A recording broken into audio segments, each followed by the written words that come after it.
Welcome to the podcast that is always up to speed with Formula One. I'm your host, Mark Hamilton, joined by my co-host, my colleague.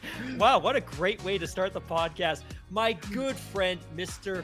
Mark Daly. You know, we've got tons of stuff to get to, but my friend, how the heck are you doing? I know you've had a busy week, so have I. How's it been going? Oh man, it's been an insane week. Wait to put it behind me and get into the weekend. I mean, it is Friday technically here. It's just the dying hours of Thursday night. So the weekend is now, it's large. It's right in the headlights. We can see it in front of us. I just can't wait to get onto it. I mean, it's been a crazy week for both of us. There hasn't been a lot of communication back and forth. I mean, we're usually messaging each other like all the time, and this week has been like radio silence. So it's nice to get back and sit down with you tonight and talk about some Formula One and share some laughs and probably some frustrations and just typical Formula One stuff. Yeah, I completely agree. It's been one of those weeks, and I think like the world of Formula One, January, February represents something of a tide change in the sport. You see a lot of driver changes, you see executive changes, you see leadership changes, you've seen sponsor changes. It's a busy time, and it's been a busy time at my place of employment. And I was hoping really to get the agenda out to you a couple of days ago. We usually try to get the agenda ready to go by Tuesday, Wednesday. We start massaging it, sharing Yeah. feedback back and forth. Today, it was thrown together about an hour ago to pull back the curtain on the sausage factory that is this podcast. But it is an exciting time, right? Like, it might feel like we're in the dead of winter. It's January 21st. It is a Friday. Thank goodness. I need the weekend as badly as you do. No, tell But me about really, it. when you look at the calendar right now, we're 60 days away from the first Grand Prix in Bahrain. We are just now 20 days away from the first car unveil. So I think since the last time you and I talked, we've had a couple of announcements. Aston Martin is going to drop the AMR 22 on February 10th. That's going to be followed quickly by the McLaren MCL 36 on the 11th. Ferrari, they haven't decided what they're going to call the car yet, but it's going to drop on the 17th. And then on February 18th, Mercedes is going to reveal the AMG F1 W13. So the updates Cool. are going to come fast and furious. And 2 weeks from now, 3 weeks from now, we are going to be digesting and processing and talking about seeing some of these 2022 cars for the first time. Isn't that incredible? I mean, it's funny. I mean, it doesn't really seem like that last race of the season was all that long ago. But then I'm like, oh my God, Christmas was already a month ago. It's just like where did the last couple of weeks and where did the almost the first month of 2022 go? I've actually gotten into the habit of writing 2022 on all my official correspondences and things like that at work, and that's a win because usually it doesn't doesn't kick in till about March. But yeah, the off season is really going quickly. So, it's going to be fun. It's going to be great to see all these new cars, and it gets a bit real when you see those dates because once they go out there and they commit to them, then that's something that you just can count on. So I mean, just days away now, literally. I can't wait. We've been waiting for these reveals for what, 3 years, 4 years now. Yes, It's been yes. a really, really long time. You nailed it. And to recap, and if you weren't on the Spaces chat tonight, we talked about this a little bit. Last year's car reveals were a little bit anticlimactic because most teams effectively physically just carried over their 2020 cars because of course the cars that we're going to Yeah. see in a couple of weeks were the cars that were supposed to be put onto the track for 2021. That was delayed by COVID. So when you talk about we've been waiting years, we have been waiting years. And we got Yeah. a bit of a teaser from Formula One last year. They were taking around that show car to all of the events. It had that bizarre, crazy, controversial holographic livery. But we're going to see the cars for the first time. And I think what's going to be most exciting about this is looking at the different conclusions the engineers from each of the individual teams drew. How do Mhm. they devise that front wing? How vastly different do the rear wings look? What do the winglets look like? What is the position of the side pods? Like, that's what I'm excited to see. One, the liveries are always cool, but I think it's going to be this time, what kind of conclusions did the individual teams come to when it came to putting together the 2022 cars? And did any of the teams, a la Braun in 2009, come up with something really, really innovative? A couple of, well, I guess it's probably back at the beginning of last summer. I went back and started watching some of the historic races from 2009 in the F1 TV archive, I guess is the proper word for it. and it was really cool. I went and watched, I think it was the first 2, 3 races of 2009. And because that's one of the full complete seasons that they actually have Love in the it. historical record there. And it really was astonishing how they literally came out of nowhere. Because, I mean, prior to that being Braun GP, that team was Honda, and that team was literally going nowhere fast, and they weren't getting it right. They weren't a super competitive team at all. And honestly, when Braun took over the team and then named it after himself, and they came literally out of nowhere with this world beater. I mean, everybody just sort of sat up and took notice. And then, of course, the story goes that they were taken over and rebranded to Mercedes, and the rest is, as they say, history. But exciting times. I really can't wait to see it. So you said Aston Martin's the top of that list currently, right? Currently, you're absolutely Yeah. right. So they will drop on February 10th. That doesn't mean that somebody won't precede them, but we just Yeah. don't know yet. I think by the time we get to recording next week's podcast, we should have a pretty good idea of when all 10 of the individual teams will be dropping their reveal dates. But yeah, right now we've got four, and Aston Martin is currently heading the pack. And that's what I'm excited to see, because obviously 2021, as you and I have discussed so much, was such a bitter disappointment.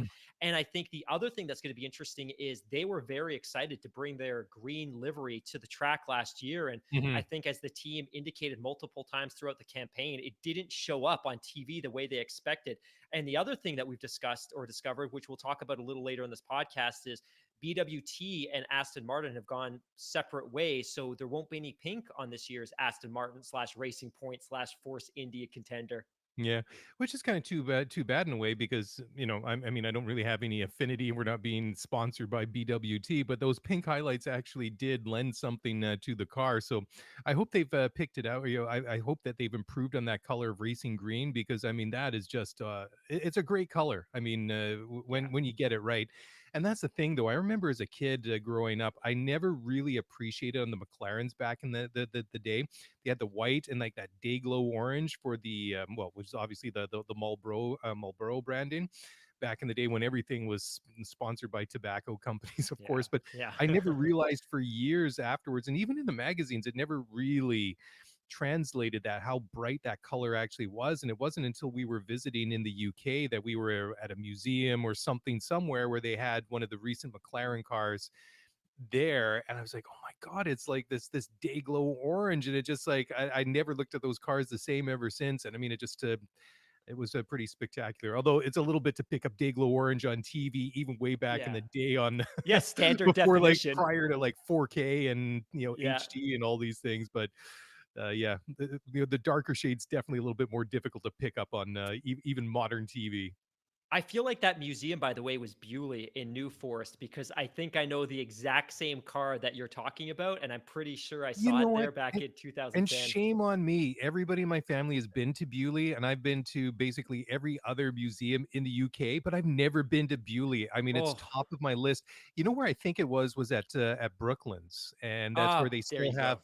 they have part of the track there. They got a wonderful museum there, and there was a McLaren there, but that might have been, yeah, I can't remember what year that was. I mean, I was still probably in my teens when I saw it, but yeah, I know. Shame on me. So, anybody listening, take Mark's advice. If you're in the UK and you want to go to an amazing museum, make sure that you look up Bewley, because that is, I've heard the stories, I've seen the pictures, and I just got to get my button gear and actually get there. So, hey, before we get into the show itself, we wanted to do some mailbag stuff. You want to do tweets, or I got one email here that came in over the last couple of days. Where do you want to start? Twitter, email? You choose. Let I think you'd mentioned before the show that you were excited about the questions, so why don't we go to Okay. the email mailbox and start Okay. there?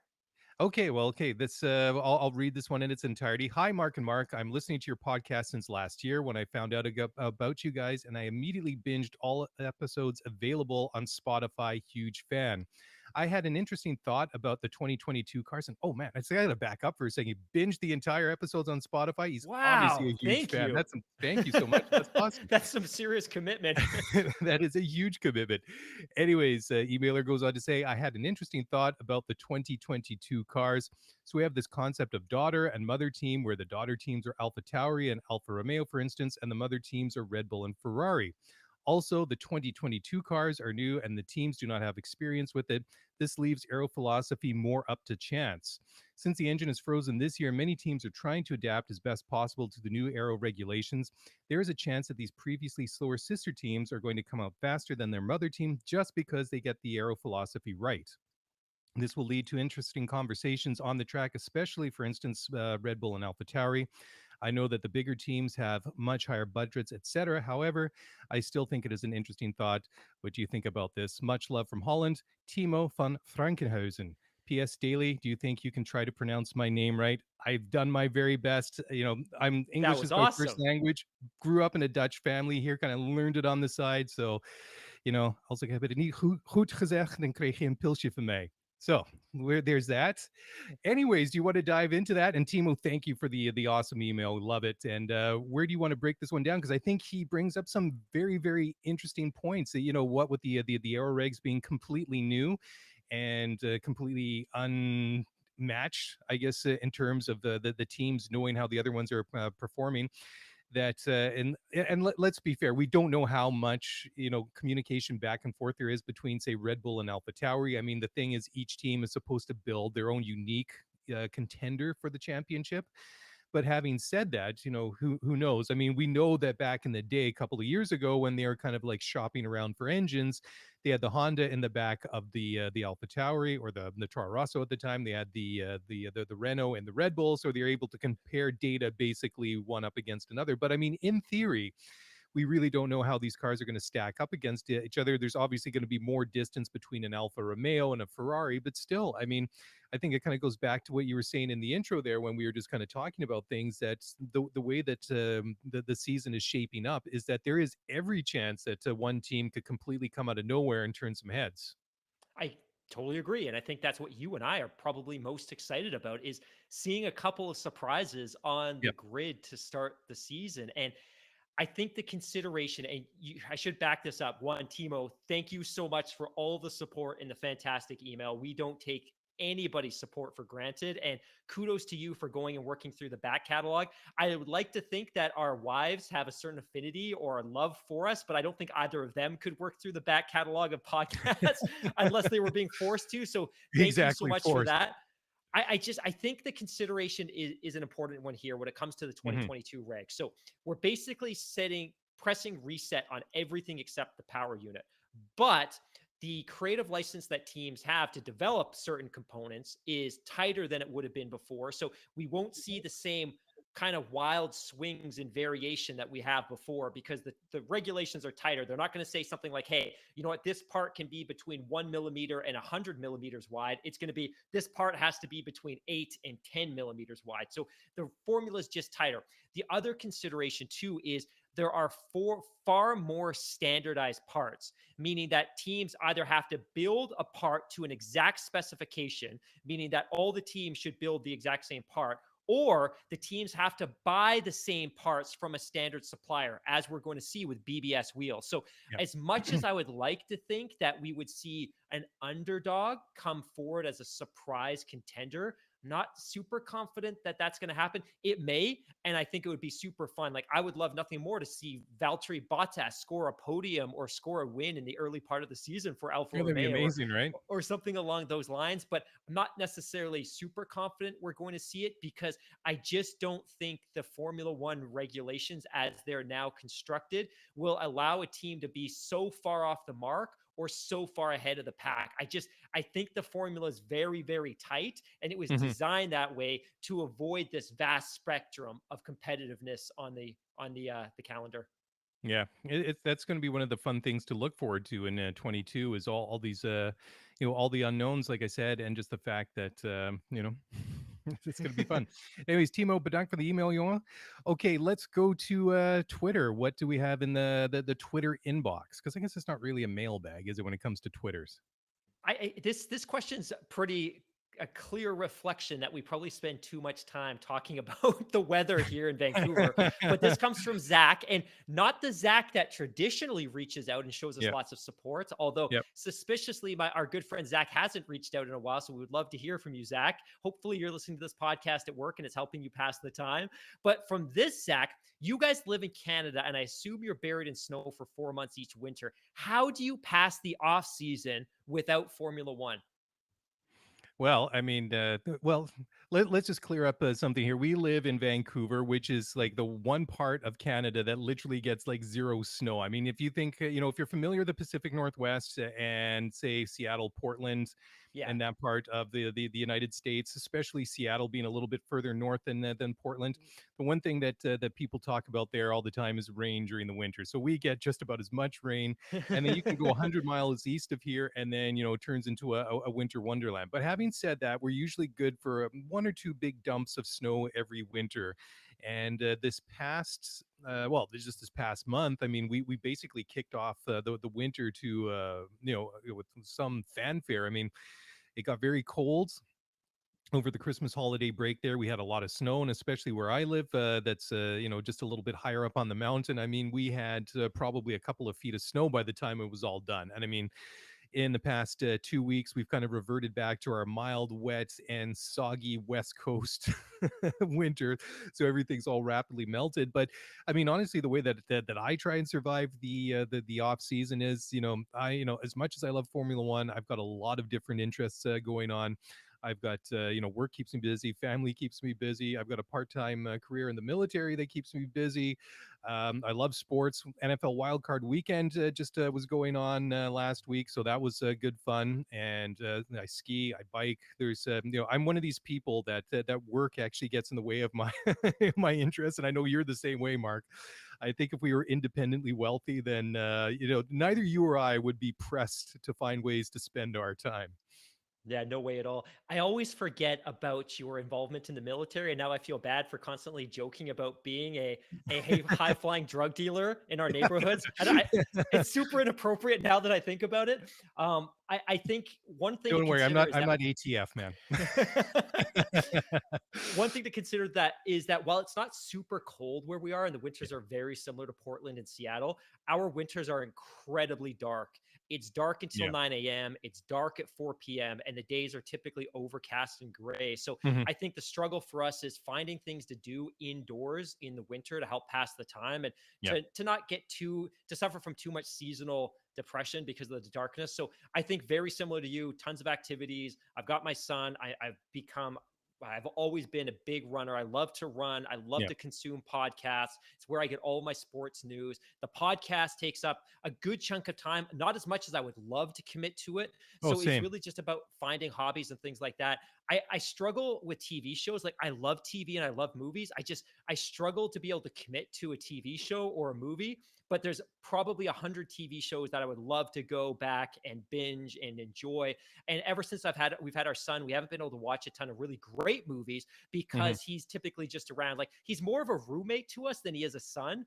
So if we're up at 10 p.m. watching a movie, he's sitting there beside us doing something. So it's difficult to It's watch any hilarious. adult themed films. But other than that, that's a good question. Thanks for asking, Zach. I got a question for you then. What is the last series that you watched? Like either streamed or watched on TV, whatever it was. Well, you don't have cable, do you? So no, we cut the cord long ago, but we certainly subscribe to a lot of streaming platforms. So we Same. have Disney Plus, which I love. We have Netflix, which is really good. We have Amazon Prime. I want desperately to subscribe to Crave. A couple of the shows Mm, that I do need to finish. I loved Power. I haven't finished the last season. I haven't started the spinoff, but I absolutely adored Power. Billions, I loved. We're a couple yeah. seasons behind on that. In terms of shows I did finish, like last summer, I actually got a running injury, so I had to switch to a stationary bike. So in the fall, I binged over the course of a couple months every episode of the Trailer Park Boys, and now I'm watching Grownish on Disney Plus. But yeah, that's kind of what I've been going through lately. Cool, cool. Yeah, I'm also I love to read. I've got an e-reader which goes with me everywhere. Nice. And the one series I just finished binging was The Wheel of Time on Amazon Prime because I've read all the books and now I'm watching the series and I'm done series season 1, and there's like 11 more seasons to come if they pull it together. So I Anyways, have to yeah, ask you. So I was talking sure, to friend of the show, Josh Cooper, before we kicked off, and he was talking about some of the really great books he's been reading. I was like, dude, yeah. you're super busy. You've got a family. How do you find time to read? And I think for me, I probably do have time, but I end up just scrolling through in social media on my phone Yeah. instead of being something productive. How do you find time to read? You've got a big family. You've got multiple jobs. You've got multiple hobbies. Yeah, it's just basically. I mean, that's why the e-reader is great because I can, and Ah, that's the thing is because being somebody that has trouble focusing on things, I can't read one book at a time. So I just that's why I love the e-reader because I can have all the books I'm reading. And I just pick it up and literally 15 minutes coffee break at work, boom, out comes the e-reader. I'm just sitting nice. down and got 15-20 minutes after dinner, boom, out comes the e-reader. Just break off a couple of chapters and then or whatever time allows and go on to the next one, because we all know that this is the anchor around our neck that demands all the attention, but we enjoy it, so it's all good. All right, so what's the next question in the oh, actually, let's take a quick break. We'll come back and we'll do some more tweets, so don't go away. We'll be back in just a moment. All right. Well, welcome back to the podcast. It is always up to speed with Formula One, and it's Mark and Mark here, and we're reading tweets and emails. So we got a couple of those under our belt. What's up next then? I think the next one, and this one's targeted a little bit towards me, I guess, because I'm assuming Okay. this individual probably knows where I work and what I do. But it says, Hamilton, I know you're big into technology and work at blank, blank. Can you recommend a big screen TV to optimize my F1 viewing this year? Oh boy, can I. So I think it really depends on your budget. But obviously, if you want to get really immersed in F1, it's not enough just to have a big screen TV. You want to have a really great sound bar, some surround speakers, and a subwoofer. If you can pull that off and your partner, your significant other is okay with it. But my recommendation is that if you can pull it, if you can make it work, both LG and Sony offer some really, really great OLED televisions. OLED Mm, provides tremendous contrast and true inky blacks.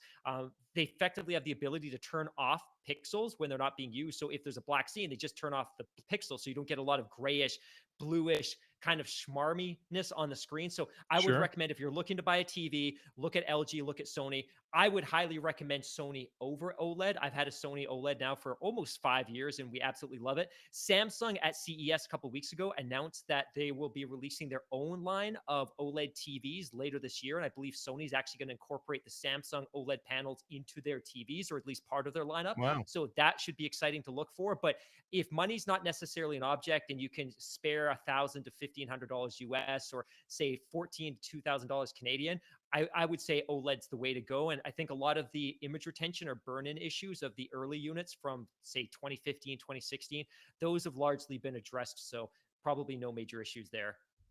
Nice. So what do you think for like a complete setup then? Let's go the Gucci routes where we're kind of top of the line everything. What do you expect that would set somebody back? Yeah, so I think that's an awesome question. And I have to be cautious because I love our system a lot, but we also got really great staff purchases on all of the equipment that we have. So I Sure. have to appreciate that for somebody walking in off the street, it might not be quite so easy. But I think an OLED panel, my recommendation would be a Sony TV. Pair that with the 4K Apple TV. The absolutely amazing Hmm. F1 TV Pro app is now native to that device. You Yeah. don't have to AirPlay, you don't have to stream it, you don't have to mirror your phone or your tablet. You can play it natively. They don't have Hmm. 4K streaming content yet, but the 1080p 50 is pretty darn good as It's a it's pretty baseline. solid. Yeah. Yeah, it's pretty good. It's getting better, and I look forward to the day they finally reveal 4K streaming. But in terms of an audio setup, if you can pull it, my recommendation is to keep it clean. Do not go with wires. Do not go with a stereo receiver. Go with a Sonos soundbar, the Play Bar, or the newer Atmos Play Bar, and just pair that with a couple of Sonos ones, which are the small ones that can act as your surround speakers. And then Hmm. eventually, if you can pull it, the Sonos sub. So for me, it's a Sony TV paired with a Sonos 5.1 system. You've got no wires. It's super clean. And the benefit Nice. of the Sonos speakers too is you can AirPlay directly to them from your phone or your tablet. So if you're not using it for a home theater setup or to watch Formula One, you can just AirPlay directly from your device to the speakers for audio immersion or whatever the case might be, or even for a party. Dude, I just feel like we should just break the show off right here. I feel like I got to do some browsing now online. So let's go to the next tweet because this could get very expensive So all of a sudden. here's a tweet. I'm going to kick this one over to you. Okay. And it's one that I didn't get on the agenda, but it came in right before we started the podcast. And Oh, I get this nervous one is about from these ones. Jake. No, It's this off is a good one, and I script. think you'll be Okay. good. The question's from Jake, and Jake's question is, "Hey guys, I started a podcast recently in Hmm. brackets, not Formula One, and I spend hours and hours preparing for the podcast and many hours editing the podcast after we've recorded. How do you guys do it every single week? How much time do you spend prepping, and how much time do you spend in post, so post production, getting the recording ready after the podcast is done? You guys do a great job. I tune in every single week. Thank you so much, Jake." Oh man, so basically I don't let my kids sleep. I make them come down here and do all the post, all the prep, and Mark and I are upstairs just chilling and just laughing evilly. But seriously, Jake, it's what you put into it, and there's just what you see and what you hear. I mean, for the people watching the live stream, for those of you listening to the podcast right now, this is the end result. I mean, there's probably three times the amount of work goes into prepping and to post at least. So I would say that's probably the ratio is about 3 to 1 of work compared to. So for every 1 hour that you hear or watch, that there's 2 to 3 hours minimum of work in the background. And the thing is that you'll find that the more you do it, you'll kind of get your own system, you'll get your own kind of workflow, and you'll get efficient with that. But the thing is, it's what you put into it is what you get out of it. And Mark and I were very much on the same page when it comes to things like production quality and just the overall script and the flow of the show. And then Jorge and I were like that when we started the other podcast that we ran for a number of years. It covered Major League Soccer and the Vancouver Whitecaps. We thought we could have the best content ever, but if the show sounds like garbage, the audio quality is terrible, then nobody's going to listen to it because they won't be able to stand the show and listen to it for more than a couple of minutes. So I mean, we spent a lot of time learning audio production and learning about microphones and all these different things to basically build it up from the ground up. I've gotten to a point now where I'm comfortable with doing it, and Mark is too, from his parallel experience before we partnered up. Over it was a year and a half ago now, whatever it is. I mean, time flies, but yeah, no, it's. I wish there was some easy way, some magic app or some way you could snap the fingers. But my advice and my suggestion, and I'm sure Mark will echo this, is just focus on it. Just do what you do what makes you awesome. Focus on that, focus on the production, and just make sure that you keep the comment or the content coming, because don't hit your audience with like 2 episodes a week and then don't drop anything for 3 months, or do it every week, whatever it is. Just once you get your community built, make sure you keep it coming, because those are the people that you're doing it for, and that's what makes it fun. The only thing I would add, and I think all of that is perfect, is the post production is infinitely easier if you prep well and the recording goes smoothly. You will True. Yeah. spend an infinite and endless amount of time in production if you have a really choppy recording. Hmm. One thing that we do that actually surprises a lot of people, although probably not the people that join us on YouTube to watch the stream every week, is, as you would say, this is live to tape. Is Yeah. that the expression that Yeah. you In use? radio, We this hit is what's. record. Yeah. Yeah, Yeah, this is what's known as live to tape. I mean, if we were doing this, on the radio, it basically, the mics would go hot, all the lights would go red in the studio, and all the on-air signs would go on, and that's basically how we do. We don't edit out we don't edit out anything. So I mean, basically, what you hear is what you get. I mean, the only difference between the podcast and the live stream is that when we say we break for these commercials, which we have to do with the with our provider, is we basically leave about 4 or 5 seconds of dead air, and if they have an advert to fill, then those ad markers go later on. So sometimes you hear that in the podcast, or sometimes you just hear a bit of dead air, but that's about the only thing. So what we do at the end is we edit it in its entirety, we run it through our own secret recipe of post production, and to tidy up the audio, and then we fire it together, and that's what you get. But I mean, YouTube gets everything in its entirety and all its but I mean, there honestly isn't really a big difference between them. But yeah, totally that's a thing. Yeah. cool. Great Cool. question. Yeah, that I was a think great question. should we get into the news, given that we market ourselves as an F1 news podcast, and here we are an hour later? That's right. Okay. Well, actually, why don't we just why don't we break early here, and Yeah, then now sounds we can good. go for a nice long section and segment and talk about Formula One. So, guys, don't go away. We got a short break for a message from our sponsor. So don't go away. We'll be back in just a moment. Okay, well, welcome back. And here we go. Finally, 30 minutes into this thing, we're actually going to talk about some Formula One. Although we did a little bit here and there in the first couple of segments, but hey, it's off season. You know, we're kind of talking about a lot of the things that we don't get to sometimes during the rest of the year, but that's it's all fun. So big news this week, of course, is well, I mean, last week there was big news because Aston Martin and Otmar Safnauer, former team principal, parted ways. This week, they make the announcements that in very short order. I was very surprised that this was announced so fast. But Aston Martin has announced Safnauer's replacement, and that's former BMW Motorsports heads Mike Krak. And he takes over at the big job there. And I was a bit surprised. Must be honest with you. I'm not very familiar with Krak. I know that he headed up BMW's global motorsport operations since about 2014, 2015. So that meant he was in charge of the Formula E, GT, and IMSA programs, and then oversaw the expansion of their new LMDH category. Prior to that, he spent a couple of years with Porsche as head of track engineering for their LMP1 project. And well, I mean, there is one Formula One tie-in because when he was at Porsche, he was actually working alongside McLaren's team principal Andreas Seidel. So anyways, he does have some Formula One experience. He worked at Sauber and then Sauber, pardon me, way back in the day. And he was actually worked as an engineer with Sebastian Vettel when he was with Sauber way back in the day. So, anyways, Krak had to say, quote, "It is a thrill and an honor to have been appointed to the position of team principal of Aston Martin. I'm very grateful to Lawrence Stroll and Martin Whitmarsh for giving me such a fantastic opportunity. Aston Martin is one of the greatest automotive brands in the world, and to have been asked to play a leading role in delivering the on track Formula One success that such an illustrious name so richly deserves is a challenge that I plan to embrace with energy and enthusiasm." End quote. So there you go. What do you make of this signing, Mark? It's an interesting one, It is it not? happened.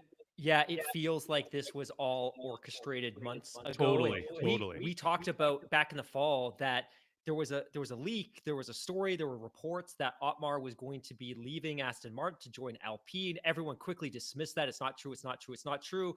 The Yeah. season ends, and almost unceremoniously, Otmar is out the door, despite the fact that he'd been with that organization since 2009, had seen it through administration, had seen it through rocky ownership, had done a great job of building relationships with sponsors, including BW2 or BWT. But to me, this just goes back to last fall when Whitmarsh was signed by Lawrence Stroll to head up the Aston Martin division. And I think questions started being asked immediately about what the relationship was going to be between Otmar and Whitmarsh. And I think people close to the organization as well had sensed or believed that maybe Otmar was in a position for a promotion, not in a position in his career at this stage where he was suddenly going to be taking marching orders from Whitmarsh. And I think it became pretty untenable within that organization. And clearly Lawrence had some degree of trust in Whitmarsh to make this happen. Now, in this case, I think the hiring is, like you said, that this individual has no experience as a team principal, has no experience running a Formula One team. I think that this is part of Whitmarsh's master plan, that he wants somebody that's going to be willing to take marching orders from him and isn't going to demand a great deal of autonomy in terms of operating the Formula One team. And I think Whitmarsh knows what he's signing up for. And says Lawrence Stroll, and I'll quote here, "We are about to embark on year 2 of our 5-year plan, the objective of which is to win Formula One World Championships. All the Mhm. ingredients we require are coming together. Mike will play a central and leading role, reporting to Martin Whitmarsh, Aston Martin Group Chief Executive Officer in brackets, and leading our technical and operational functions. Our collective aim being to fulfill those lofty ambitions. We are on our way." I think in the paddock and I think in the fan community, there's a lot of love for Otmar. So I'm a little mixed on this move because I feel like Otmar had Yeah. extracted everything that was possible from this organization for many years. Oh, I think that he did a great job in the time that he was there in the various iterations of Aston Martin slash Racing Point slash Force India. I mean, there's no doubt about it. But I mean, this whole appointment of Krak really feels to me like it was he was headhunted. He was the guy that they wanted. And it Yeah, was I just agree. finding a way to, finagle him and work him into the organization. So it was as surprised as I was that they parted with Otmar, I was equally as surprised that they announced a replacement so quickly. But the equally though, what was surprising to me as well this week is that they have snatched away Red Bull's former head of aerodynamics, a fellow by the name of Dan Fallows. That was a bit of a odd transition there. Anyways, Dan will become their new technical director at Aston Martin in April after Aston Martin Red Bull actually reached an agreement about his notice period and the fact that Mr. Fallows will not have to spend an extended period of gardening leave at his at home, so he'll be able to get going pretty quick. And Aston Martin Group Chief Executive Martin Whitmarsh. Wow, that is a mouthful for a job title, is it not? Wow, Mr. Whitmarsh. Wow, he must have like a big, extra large size business card for that. Anyways, Whitmarsh had to say, "quote We are pleased to have reached an agreement with Red Bull, which releases Dan early from his contract." And are looking forward to him joining the team, end quote. On the other side, on the flip side, Christian Horner, team principal at Red Bull, said, quote, "We would like to thank Dan for his many years of excellent service and wish him well for the future," end quote. So, kind of a generic thing. And Dan Fallows himself said, quote, "I've enjoyed many happy years at Red Bull Racing and proud of what we achieved. I'm looking forward to next season and a new challenge," end quote. I'd be interested to find out. I'm not immediately familiar with him and his career and how much time he spent at Red Bull, but I get the impression that he has been there for quite some time. I wonder if he goes back to the championship years, a decade ago with the Sebastian Vettel and the 4 world titles that they pulled off then, and then Max's world title. Yes, I know that that's still a debate for a lot of people, but moving on from that, that maybe he just felt that was the perfect time to walk away from the organization and move over to a team that obviously has some very big ambitions. Obviously, Aston Martin, one of the most well-known marks of automobile in the entire world. I could see the attraction of trying to go there, and obviously, Lawrence Stroll makes, I think, one heck of a good sales pitch. Not in just what they want to do, but to the fact that he's invested so much of his own money into this project, into this company, obviously shows people who are serious about motorsport, who are pros, are obviously going for that pitch because they're the real deal. So when you see some big names and or maybe not necessarily big names, but very qualified people going to a team like Aston Martin, it kind of gets me excited again that they're gonna get it right at some point and design a winning car, or at least a very a good challenger. Let's put it that way.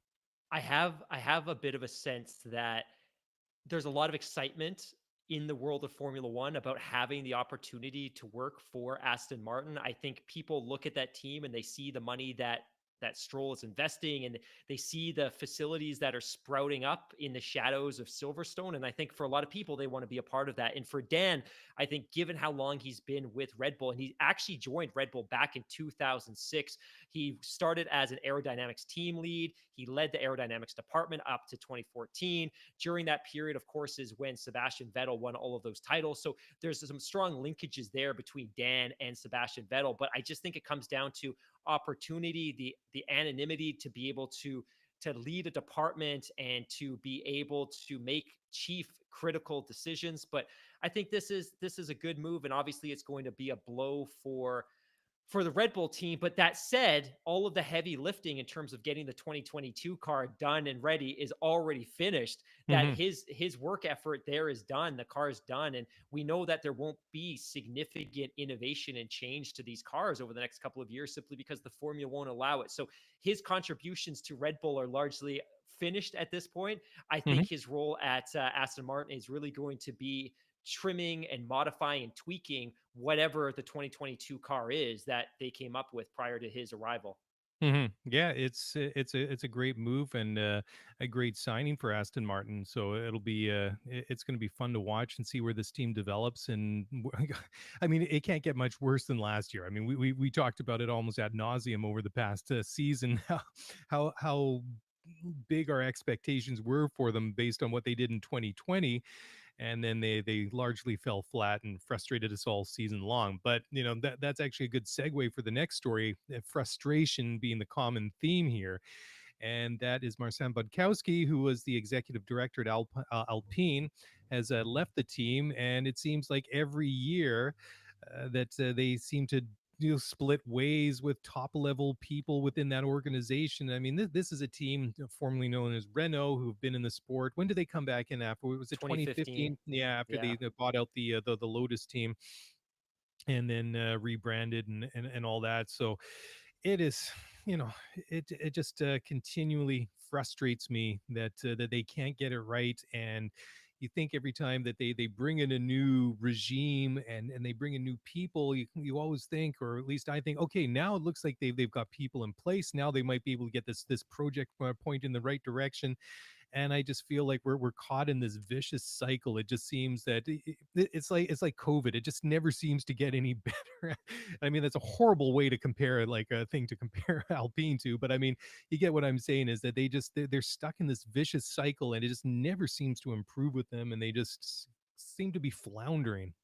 You stole all of my thunder, and I won't repeat everything you just said due to the due the duplication of efforts. But yeah, I completely agree. It just seems that this team constantly churns out talent at the top. And remember, it Mhm. was only a year ago that we were talking about Cyril Abiteboul being shown the door Mhm. at Renault, then becoming Alpine. And I think the assumption at that point was that Budkowski, having just come over from the FIA a couple of years ago, where he was deeply integrated into the technical department. I think Yeah. the assumption last year was that, hey, with Cyril out the door, he's going to be promoted to team principal. But he ended up in this weird collaborative position where he was co running the team. He was informally the team principal and was an acting team principal, but wasn't getting paid and didn't have the title of team principal. And then it began to leak that, of course, Mr. Rossi, team CEO or Alpine CEO, was heavily involved in the decision making of the team.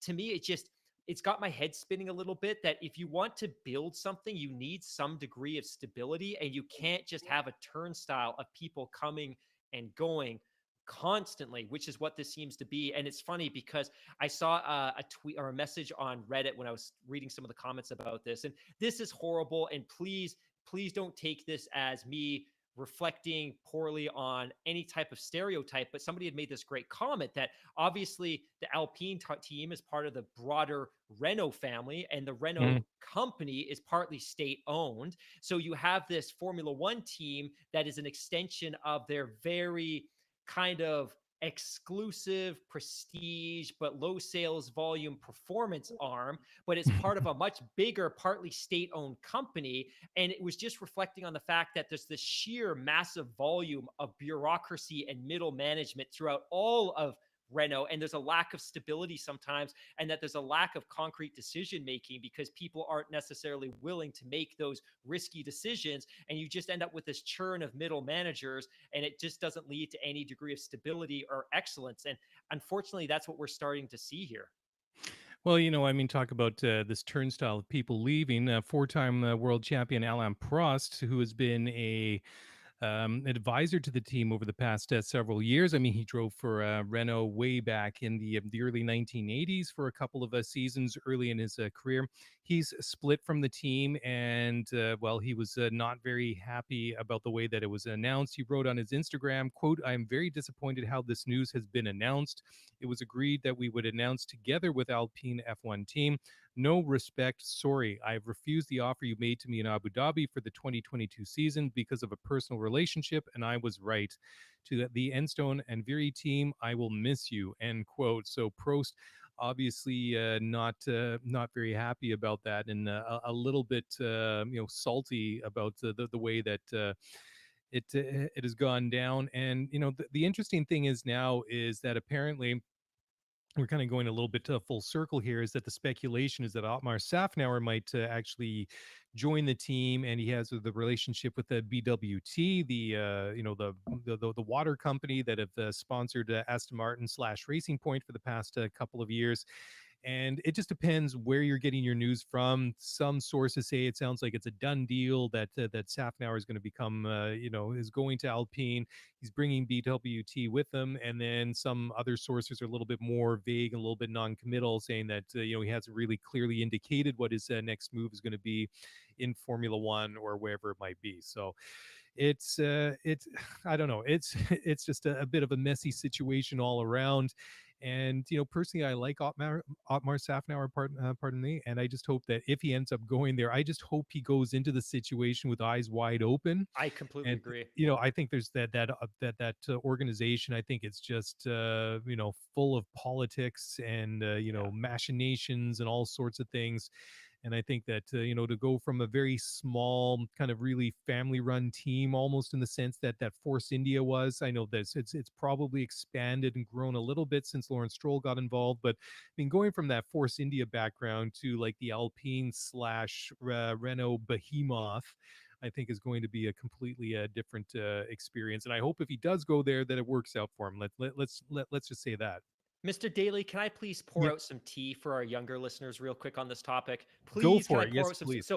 Yeah. So this is interesting. So Alain Prost, four-time world champion, Hmm. the greatest French F1 driver of all time. I don't think that's debatable. He'd Nope. been in certain capacities with the Alpine slash Renault team really since their re-entry into Formula One. Originally, it was more of a kind of a celebratory role. Then it became a formal director role, but non-executive director role.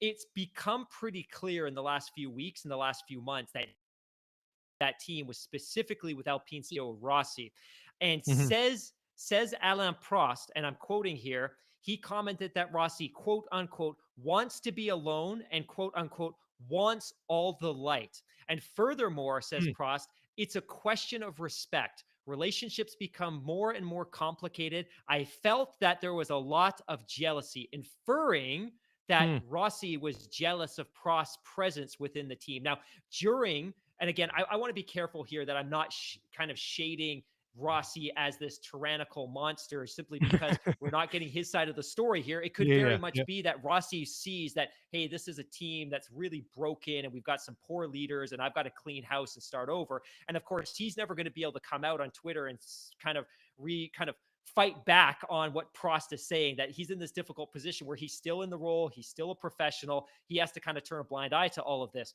But Mhm. somebody did mention during our Spaces chat tonight, and I'd completely forgotten this, that Alain Prost once owned a Formula One team. And Yeah, almost yeah. immediately after he took ownership of the team, it all but cratered in terms of on track performance and in terms of financial viability. So it's also very possible that Alain Prost just wasn't delivering what they were hoping he would deliver as a director within that organization. And I don't know this. I just want to make sure that I'm not throwing too much shade at Rossi when he doesn't get to tell his side of the story due to his professional circumstances. Yeah, that's a great point, actually. No, just remind me if for a moment here. So the Prost F1 team was named Prost. Did he take over Ligier? Yeah, Was that how that went? It that was, was it. right? Yep. Yeah, Yep. okay. So that's going back quite a while. And I mean, the only race that I think Ligier ever won was back in the mid 90s when Yeah. Olivier Panis, also a French driver, Yeah. won at Monaco. Do you remember, like, after that race? I think maybe there was some sort of like photo or media op afterwards where he actually drove around in the streets of Monaco in his car. I specifically remember it, without a crash helmet on or anything. It's just like, oh yeah, I'm just out for a drive in my Formula One car. I mean, it was pretty cool, but it was kind of funny at the same time, a little bit surreal. I mean, I'm sure you can search that up on Google or whatever, find some pictures of that. Olivier Panis, Oh, Panis. Panis. So anyways, okay, well, let's go on to the next one. Next story. What do we have here? Williams. So they've also split with somebody this week. They have parted ways with their engineering director Adam Carter, who's been with the team since 2016, and basically took control of the mess that was left when Patty Lowe Oh, left at the beginning of 2019. I mean, is that still not one of the most bizarre and anticlimactic and just I never expected that team to crater the way that they did when Patty Lowe went there. I mean, he was a guy that would have been in Mercedes.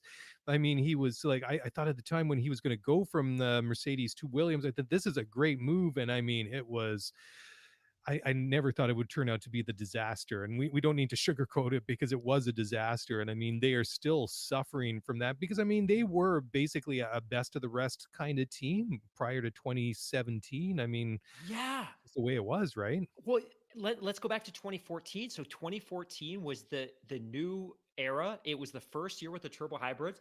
Yep. Williams, and this is unfathomable today. They finished third in the constructors championship, and their Mhm. drivers, including Valtteri Bottas, were regularly scoring podiums. They were Yep. scoring podiums in 15, 16. They even scored a podium. And again, the circumstances were pretty unique, but Lance Stroll scored that wild podium in Baku Oh, in Baku. Yeah. 2017. Great But point. it Yeah. just the challenge with Formula One, especially with a role like the one Patty had, is it's not like the NBA or the NHL where you've got a bad coach and he's struggling and you fire that coach and you get a new coach comes in and he rebuilds the culture and he rebuilds the system and you make a couple of trades. When you've instituted the design philosophies of an individual like Patty Lowe for years and years and years, you're building a 2 or 3 year runway. So even though they'd fired him, their runway in terms of the design and construction of that car was cemented for 2 or 3 years. Mhm. So even after he's gone, you are stuck to what he had built. So he's gone in 2019, but they're basically stuck for that car with 2020. And then they carried the 2020 car over to 2021. It's miraculous that they were able to make the development and the advancements that they did do in 21. But I would love, because I never expected that. I would love for somebody to do a deep dive and write a long form article or a book on what went wrong when Patty was there. Was it a power struggle with Frank? Was it that this team simply didn't have the Mhm. resources? Was it that the organization was as compartmentalized and broken as it's been reported? I don't know. I would love to know. I've never been to Grove and been to the factory or to the design office. I mean, you have. I mean, what was your impression? I mean, it's one thing to be a visitor, but what was your impression when you were there? Just the overall size of the operation that they have. So the scale was big, and I think even by modern F1 standards, the scale was certainly quite large. It's a big facility. You can see the wind tunnel from the street, but at the same time, there was a sense of I'm trying to choose the correct words for this. The factory is based on the edge of a small village in the countryside. So it's a picturesque settings, it's beautiful. Mhm. But when you show up to the gate and you go through security, it's a very homely, welcoming, intimate environment. And Hmm. everyone that I've ever interacted with there, they seem extremely friendly. They're very welcoming. And then again, if you're a fan like me that goes to the factory, you're generally dealing with people that work in hospitality. They're there specifically to deliver that type of experience. But from everything I've seen, at least from a facilities perspective, they seem to be world class, to be totally honest. And I've driven Mhm. through Brixworth, I've driven through Braxworth, I've seen the Red Bull facility. It's a big facility. Now, what's actually happening within those facilities and in the design offices and where they're machining parts and where they're operating the wind tunnel, you don't get to see a lot of that. So it's very possible that, hey, maybe structurally they're sound, but everything that's happening inside those structures is broken or simply underfunded.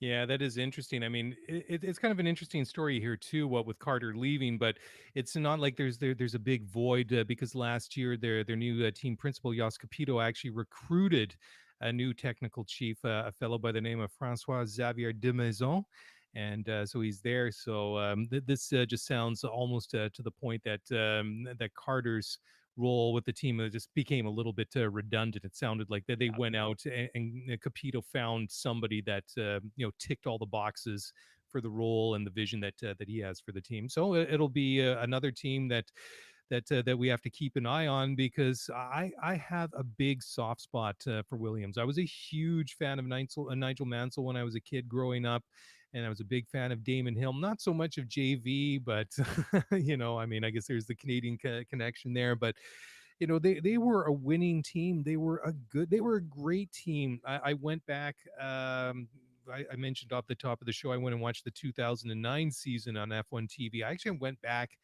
and I think they had the 1986 or the 87 British Grand Prix. It was Nigel Mansell and Nelson Piquet in the Williams. I think it was the FW11 Honda turbocharged engine, and it was crazy. They were lapping cars after like 10 laps. I mean, McLaren, that was about a year or so before they really became the force in Formula One, and it was kind of going back and forth. I mean, we talk about these days Red Bull and Mercedes, but back then, late 80s, it was Williams and McLaren. But I mean, that was just crazy. And then, of course, we had turbocharged cars.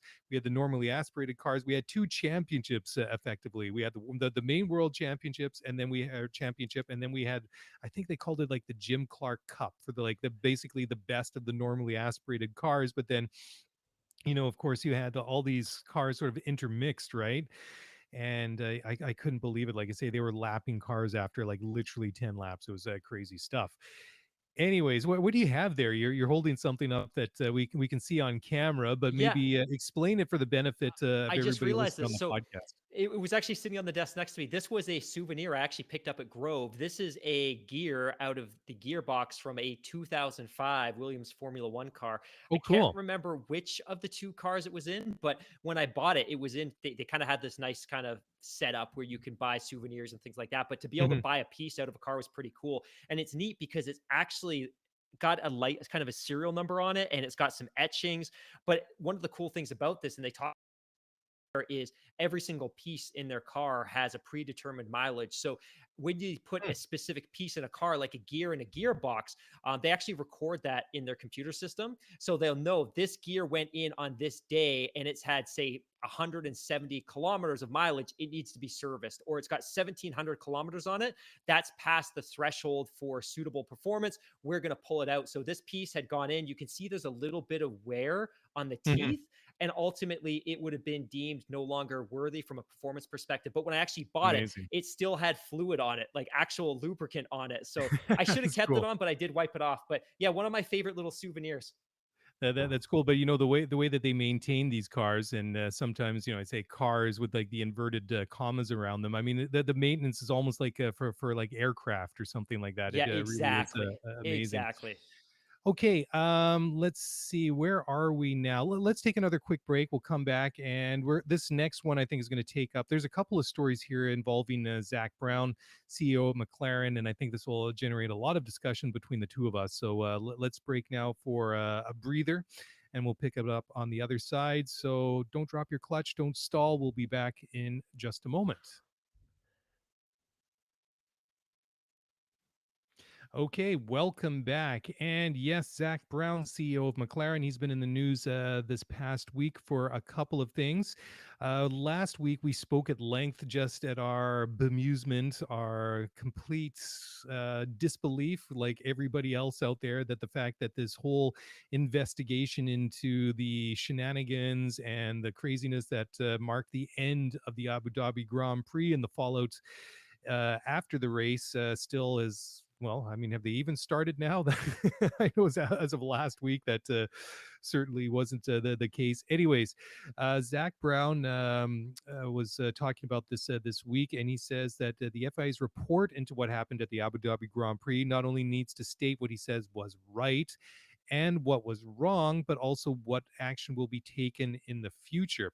Now, I think this is good because I'm a big fan of Zak Brown. I think that the job that he's done for McLaren and how he's under his guidance and the people that he's brought into the team has completely reversed their fortunes. And so I think that every time he sits up and says something, then or he stands up and says something, I really take notice to what he has to say.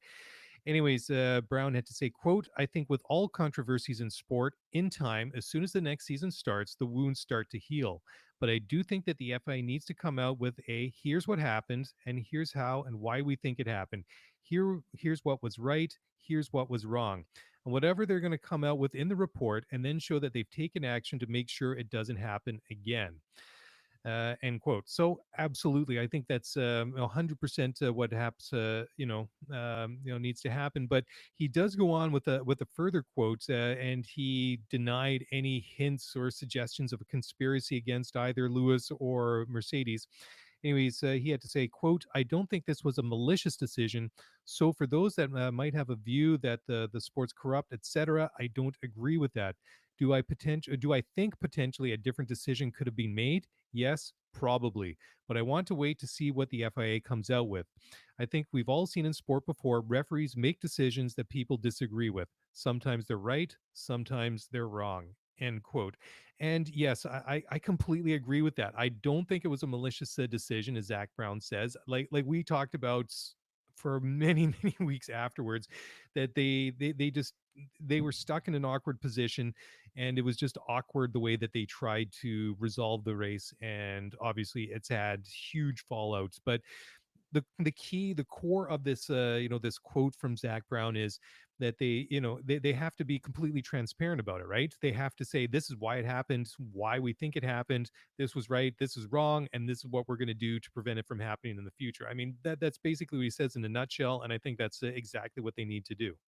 And I think what fans will be looking for, and I think what other teams will be looking for, is whether the FIA is willing to demonstrate some degree of grace and humility here, because that's not Hmm. what's happened so far. And I think that ill-conceived release shortly after the events of December 12th, where they suggested that the confusion and frustration stemmed from quote unquote a misunderstanding, or the fact that fans were misunderstanding the rules, which clearly weren't applied, just kind of fueled the fire. So I think I agree with everything Zak says, and I'm becoming a bigger fan of Zak by the day. And every time I see him quoted in an article, I pause and I read, because I generally really like the way that he articulates himself, and Yeah, I like his position agreed. on most subjects. I think while it's good that finally there's some movement, and the FIA had to come out last week just to remind us that, hey, okay, we're going to do this report that we committed to doing. Now we're going to start. It's kind of shocking that they're going to release it on the Friday of the Bahrain Grand Prix weekend, which I didn't realize. And I know I'm probably the last one to pick up on this, but they're releasing that report on Friday, the Friday of the Grand Prix weekend. So rather than releasing it in January or Hmm. February, they are going to wait till the Grand Prix weekend. So if I'm Liberty and I'm the teams, I'm going to be pretty frustrated, because and that's a weekend that's supposed to see a sprint race as well, that you're setting this weekend up to be this exciting celebration of Formula One. We're back. We're introducing the new era, the new regulations. Oh, and by the way, here's the report for everyone to dissect and talk about and argue about for the entire weekend. Seems very, very strange that Liberty would allow F1 to kind of overshadow their marquee season opening event like that. Yeah, totally. I mean, like you say, they must be really frustrated about that, because that's just going to reignite the whole discussion. Because I can't imagine Exactly. not. I mean, this was a highly divisive incident, right? I mean, to put it mildly.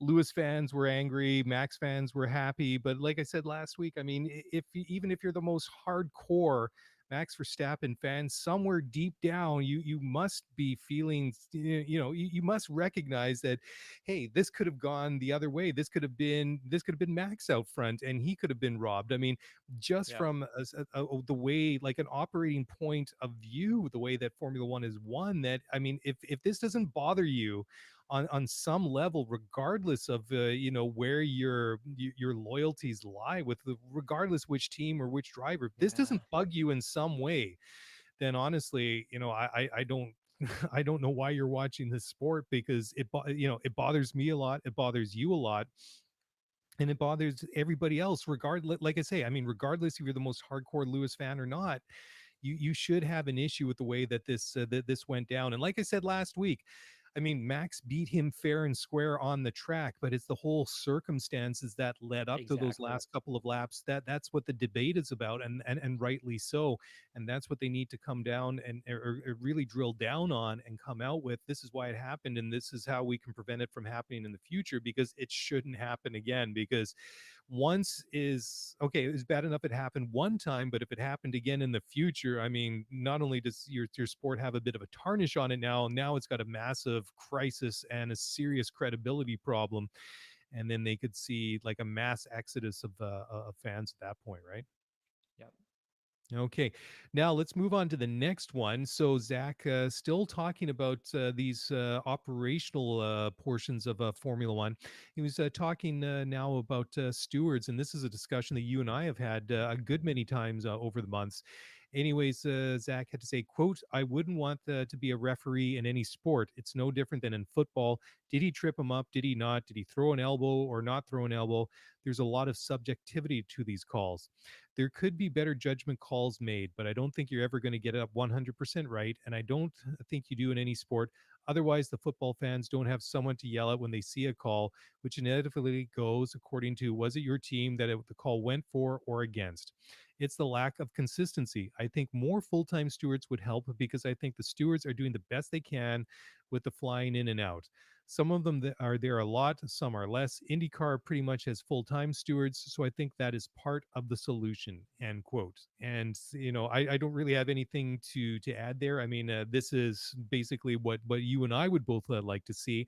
However, neither of us combined, even, and I know this is a bit of a mind blower, but even combined, you and I do not have the let's just say the presence Zach Brown obviously has, and he's Totally. obviously a voice that if he's saying something, then people should be listening to him. That make these decisions.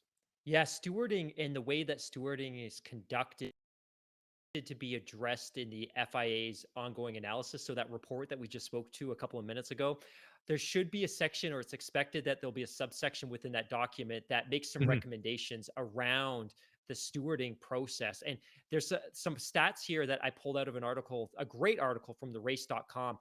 And I'm just going to quote the article here verbatim. During 2021, a total of 41 different people acted as FIA stewards across the 22 race weekends. Wow. 41 different people. Each stewarding panel usually, but not always, comprises 4 members, including one of the available pool of 4 chairmen, one steward nominated by the National Sporting Authority, and 2 other FIA appointed stewards. Since 2010, one of those FIA appointed stewards has been the driver stewards. These are usually ex F1 drivers, although during 2021, sports car legend Tom Christensen, who tested F1 machinery but never started a Grand Prix, was used on 2 occasions. The Mhm. stewards are also supported by a comprehensive database of past incidents and decisions that allow easy access to various precedents, which is a means to increase the consistency of their decisions. There has been resistance to the idea of permanent stewards in F1. Last year, for example, race director Michael Massey said that this was because of fear of what he called, quote unquote, perceived bias when there is a permanent steward. Now, Zak Brown goes on to indicate and has spoken to the fact as well that it might be very difficult to recruit somebody to do this full time. It's very much a thankless job, and if I'm a former Formula 1 driver, do I really want to sign up to a 8, 16, 20, 22, 23 race commitment to stewarding where, quite frankly, you are always in the spotlight and your decisions will always be challenged? So I agree, full-time professional stewards absolutely required. Getting somebody to commit to that, I think, is going to prove more complicated. Getting somebody who is qualified to commit to that is going to be more challenging. I still think that we have to see like we see in North American sports where you have like officiating crews, right? You have the same crew for the NFL or the NBA, whatever it is that So I don't see at this point with the amount of money that they're pulling in that they don't establish like stewarding you and train qualified people that already have a background in motorsport in racing and get them to that level. And then maybe the commitment is obviously going to be a lot easier instead of like sending the same people over and over and over again.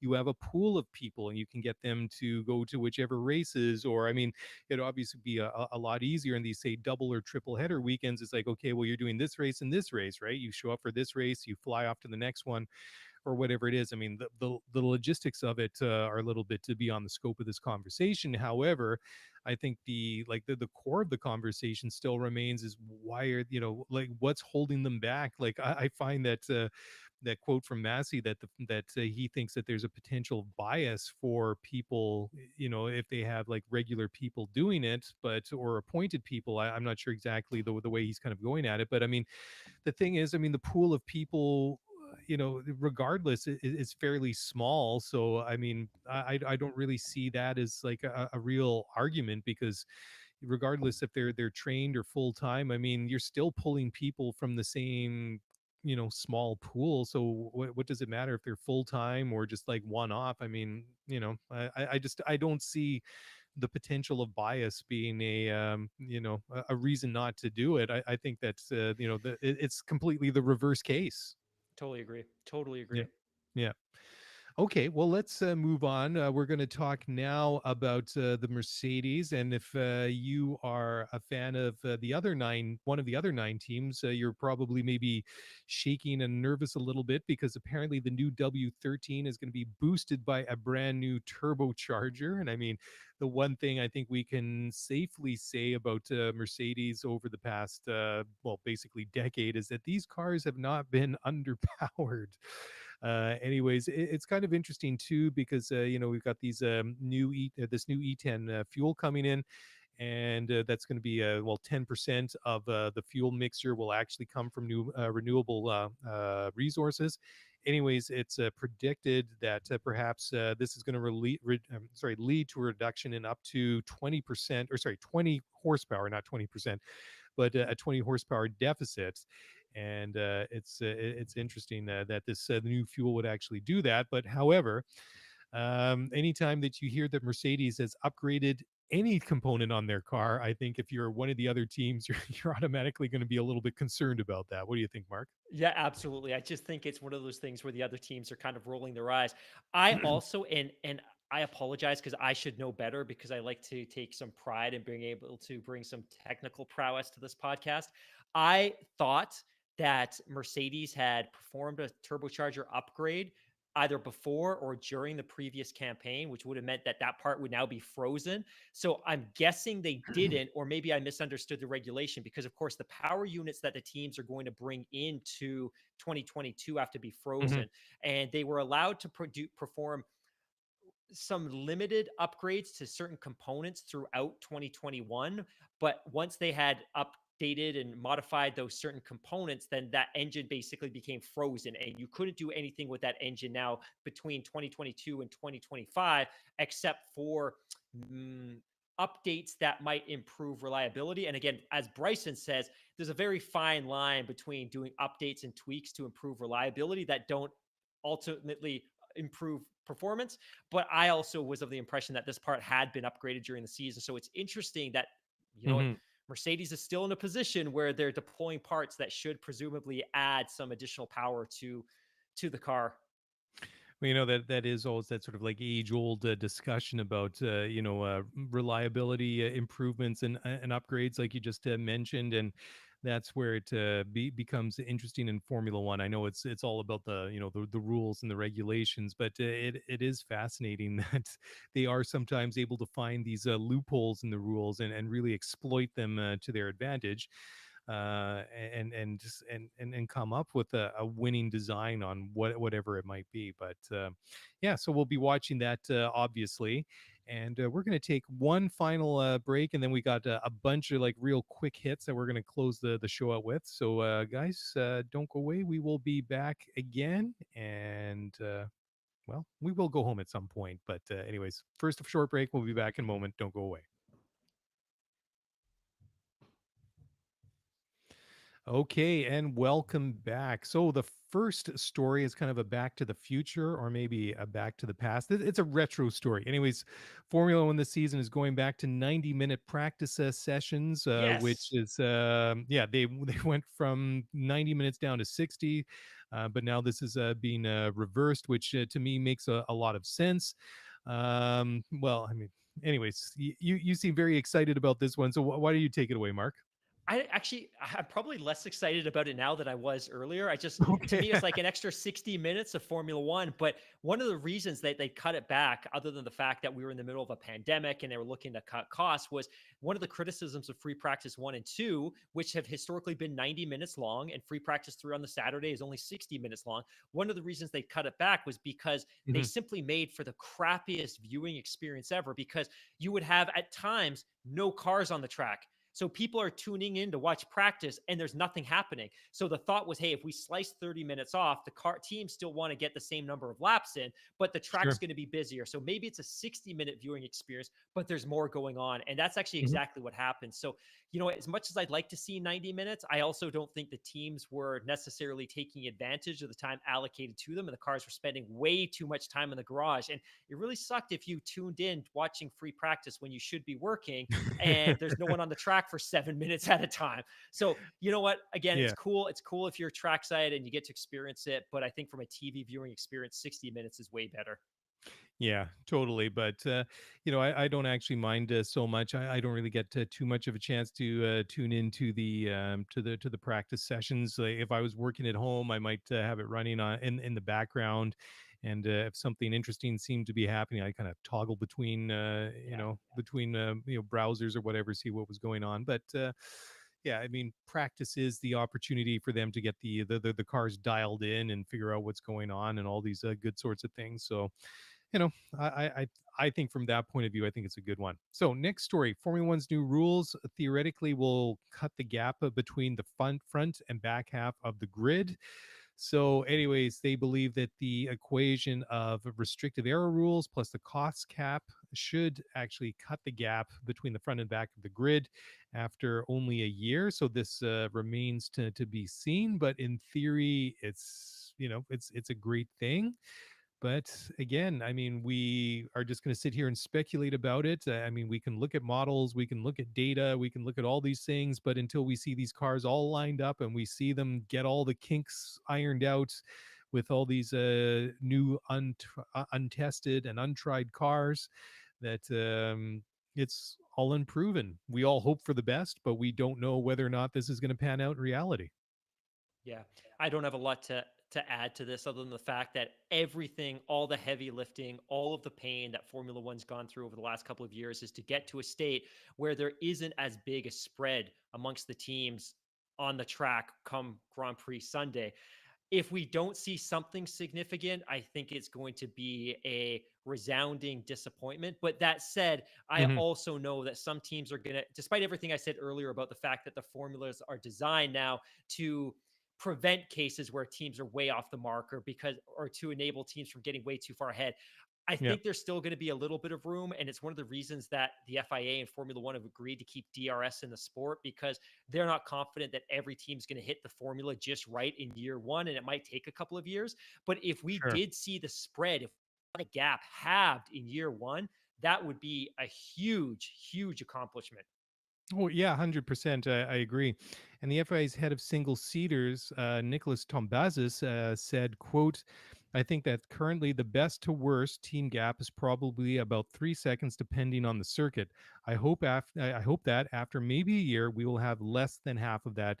That is what I would hope, but we'll have to see." End quote. So I mean, if you're like Haas or Williams, I mean, you're only slightly less crappy than you were prior to the introduction of the rules. Because I mean, let's face it. I mean, okay, it doesn't look good or it hasn't looked good the way that it's been in the previous formula, but let's be realistic. I mean, if you're still a second and a half off the pace, I mean that's still a huge gap between yourself and the fastest car. Second and a half, that's a country mile in Formula One terms.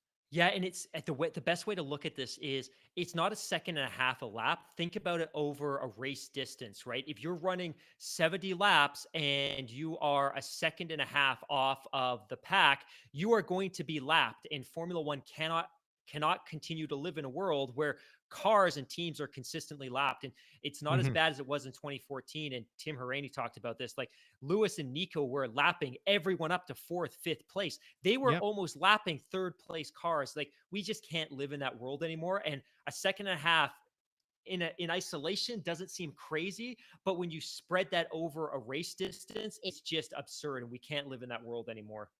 Yeah, exactly right. And well, I mean, like I was just saying, I mean, it isn't proven yet. We all hope for the best, but certainly, I mean, some of it's on the rules, some of it's on the teams themselves. But I mean, the fact is, you're always going to have fast cars and slower cars, but it just, like you say, it doesn't look great if the best cars are lapping basically everybody else but themselves.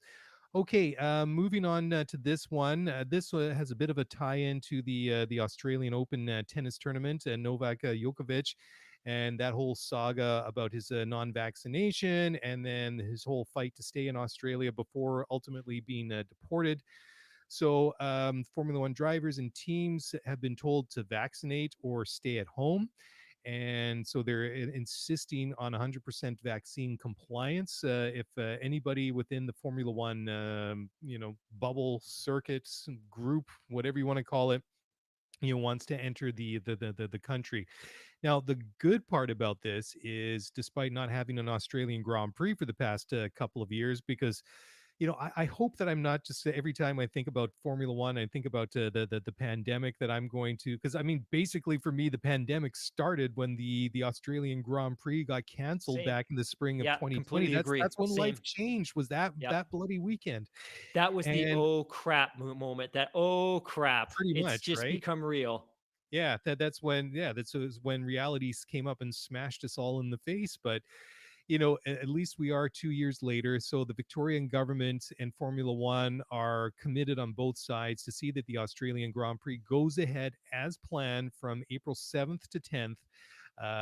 Following a 2-year absence, which is not unusual considering all the other races and other venues that have not been able to hold a Formula One race during COVID. But I'm really you know encouraged by this. And I mean, I'm not going to sit here and say that you should be vaxxed or not vaxxed, and that's not the discussion. I mean, they've decided that, for them, this is what we want. If you want to come, if you want to get a vaccine, then get your vaccine. If you don't want to, that's fine. You don't have to, but you just can't come to Australia.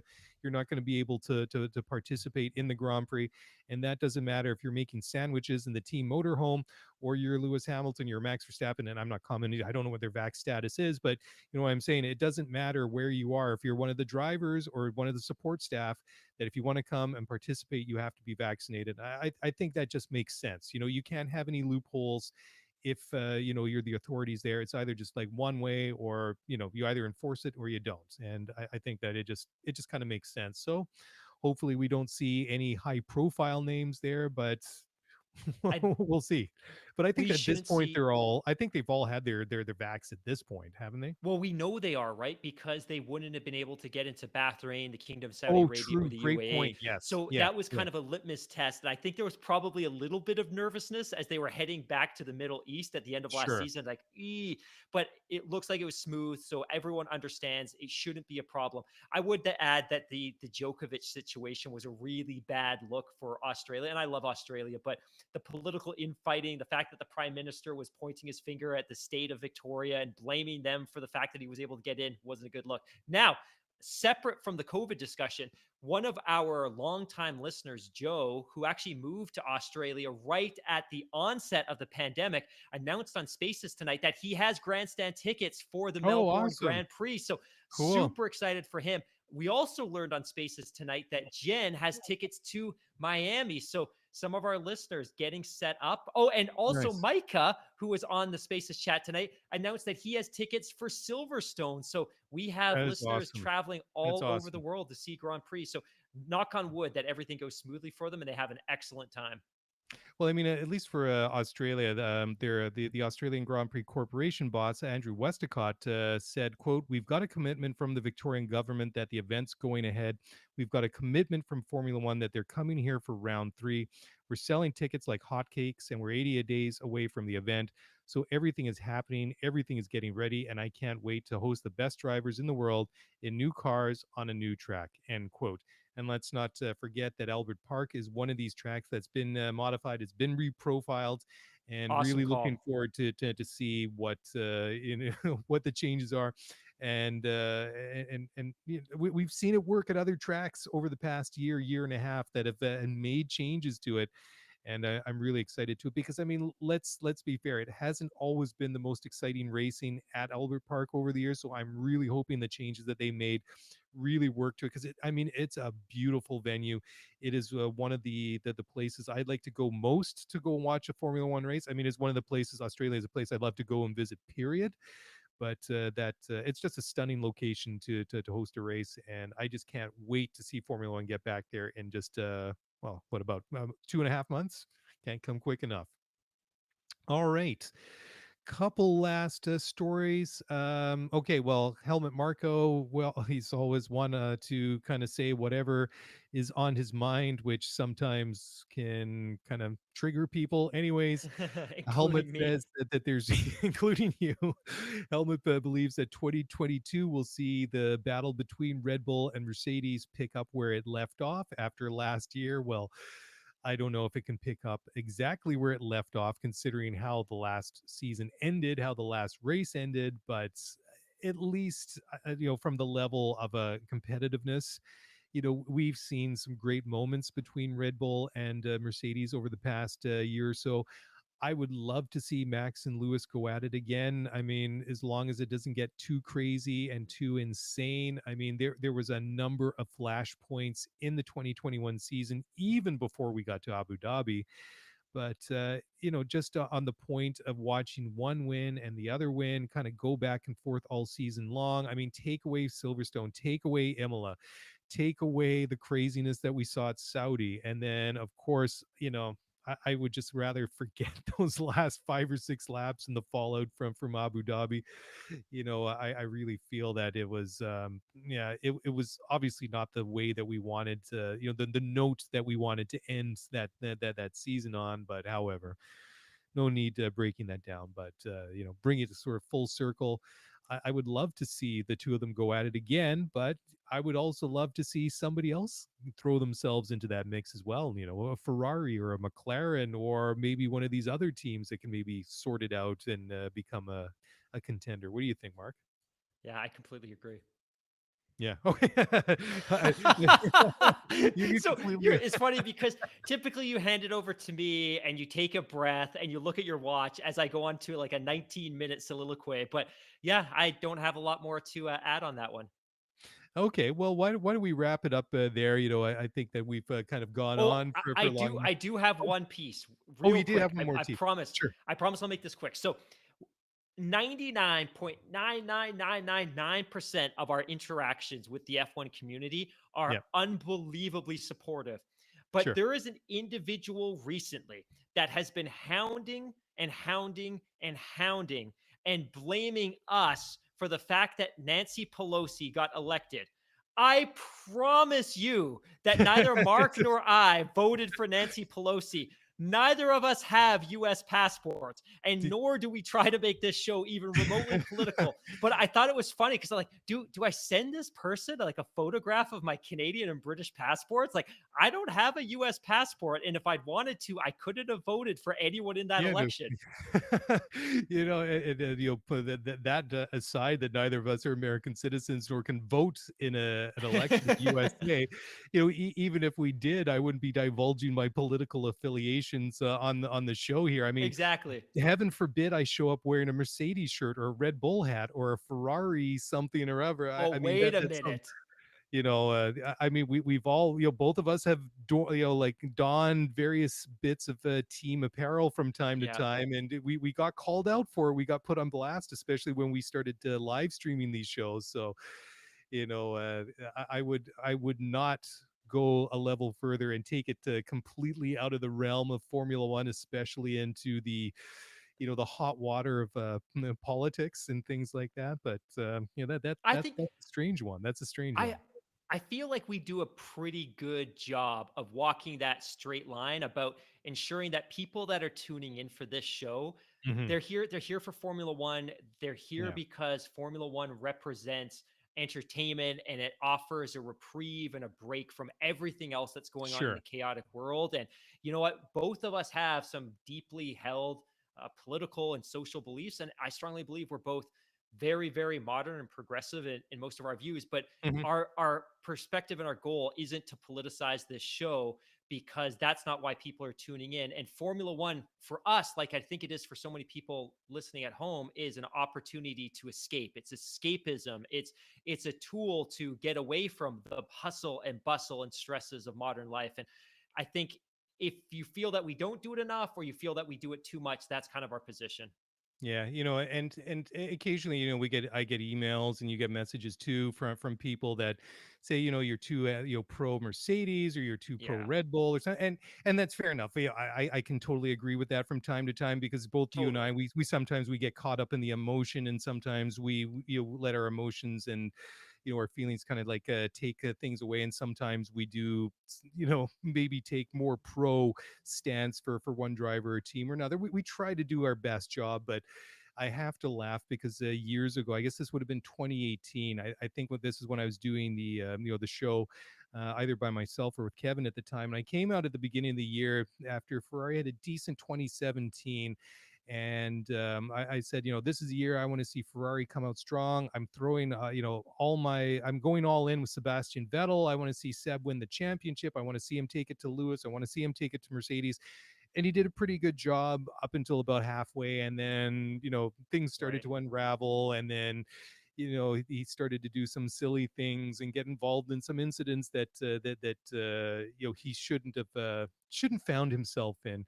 And at one point I got extremely critical about him, and I even said during my monologue or my rant at the time that if you're a four-time world champion and you do something unbecoming of a four-time world champion on this show, you're going to get put on blast. I'm going to I call you love out. it. And then, I was going back, and then I had a message, oh, you've got a new review on Apple Podcasts or something like that. And then this one guy's like, this guy clearly hates Sebastian Vettel. This is the worst podcast ever. He's totally anti Ferrari, totally anti Sebastian Vettel. I'm like, well, obviously this is a guy that just listened to one show because, I've been pumping Seb's tires all season long. And I had to That's laugh so about funny. that because I'm like, you know what and regardless if you're a one-time world champion or a four or five seven-time world champion of Lewis Hamilton, if you do something unbecoming of somebody with that sort of resume, then you're going to be coming in for a little bit of extra criticism. And also on the flip side, sometimes I tend to be a little bit too uh generous with the praise as well sometimes, but I try to keep it as level as possible. I think you would probably agree with this, but I feel that above all, before we're a Lewis fan, before we're a Max fan, before Mhm. we're a Red Bull fan, before we're a Mercedes fan, we are We're fans Nancy of Pelosi Formula. fans. I got it. Oh man, I was gonna say we're for man. You cut that in perfectly. We are Yes. Formula One fans, and Yeah, we just want what's best for the sport. That totally. doesn't mean that we can't talk about how passionately we feel about Williams and how much we want to see them recover. It doesn't mean we can't talk about the fact that we love Lewis, but we would love to see a new world champion. It doesn't mean that our opinions can't evolve. And it's funny. Last year, you and I were so criticized for the first 4 months of the season for being Red Bull homers. And then 2 months later, we were being criticized for being Red Bull haters. But, our opinions evolve. But above all, we just want what's best for the sport. Before a team, before a driver, we Yeah. want what's best for the sport. And sometimes that's a bit of a trick, right? Because I mean, you nail it when you say that at the heart of it, at our core, we're both Formula One fans, and as difficult as it is sometimes to remain neutral, sometimes our own personal loyalties and like our own, being a fan, sometimes that Yeah. percolates up to the surface because we try to keep it as neutral as possible, to varying success or failure depending on your point of view, because we realize that if we come out and say, oh, you know what, Max, he nailed it. Yeah, he totally deserved that race in Abu Dhabi. I mean, that's just going to inflame the community, Yeah. Yeah. like, and that's going to just spark off, and some people like doing that. Some people like to be the one person that sets the world on fire, right? So I mean, we try to keep these things in check, but sometimes, like I say, sometimes these things sort of percolate up to the top, and sometimes we get excited about it because sometimes when you get a great race, I mean, it's hard not to get it's hard not to relive the excitement when you're talking about it, especially when we sit down literally an hour or two after the race is over and Yeah. record the podcast. Sometimes space is the best thing you can do it, but if you wait a couple of days to kind of sober up and let your emotions settle, everybody's moved on. Nobody cares about what happened on So Sunday because true. we're So halfway true. through the next news cycle. But anyways, Uh, it's all good. Anyways, my friend, I think we've come to the end of it. Anything else for this week, or Is it time to start packing everything away and turn off Start the light? turning off those lights, as you All always right. say. That's right. Okay. Well, we're going to leave it there. Guys, thank you so very much for downloading and listening to the show. Thank you for all of you that joined in us on YouTube tonight. Joined us on YouTube tonight. Anyways, if you want to get in touch, by all means, send us a tweet at ScuderiaF1Pod. Send us an email at scuderiaf1pod@gmail.com. That's a wrap. Enjoy the weekend. Mark and I will be back this time next week. That's it. That's a wrap. Take care. Have a good one, everybody. Bye for now.